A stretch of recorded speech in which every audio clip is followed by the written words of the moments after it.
Welcome to our channel. Today we how to reset your online courses with Teachable step by step clearly. To reset your online courses in Teachable, start by logging into your Teachable account. Navigate to your school dashboard.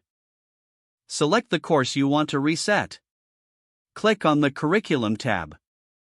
Locate the section or lecture you wish to reset. Open the settings for that specific section or lecture. Look for the option to reset progress or data. Confirm that you want to reset the progress. Repeat these steps for any additional sections or lectures. Once all desired sections are reset, return to the curriculum overview. Preview the course to ensure the reset has taken effect. Notify your students of the changes if necessary. Check the course settings for any additional adjustments needed. Review your course analytics to see how the reset impacts student engagement. Make any final adjustments based on student feedback. If the page does not load, refresh the browser or try again in a private or incognito window. Make sure you are using the correct email address, then retype it carefully to avoid small typos. If your password is not accepted, use the reset option and create a new strong password you can remember.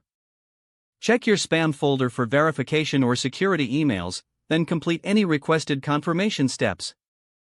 Enable two-factor authentication if available to improve account security and reduce unauthorized access risk. After signing in, review your profile details so your contact information and settings are accurate and current. If you see an error message, note it down and try again after restarting your device and internet connection. Log out when you finish, especially on shared devices, to keep your account and payment information secure. If the page does not load, refresh the browser or try again in a private or incognito window. Make sure you are using the correct email address, then retype it carefully to avoid small typos. If your password is not accepted, use the reset option and create a new strong password you can remember.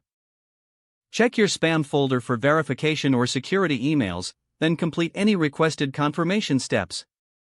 Enable two-factor authentication if available to improve account security and reduce unauthorized access risk. Don't forget to like this video and subscribe to our channel for more step-by-step tech guides.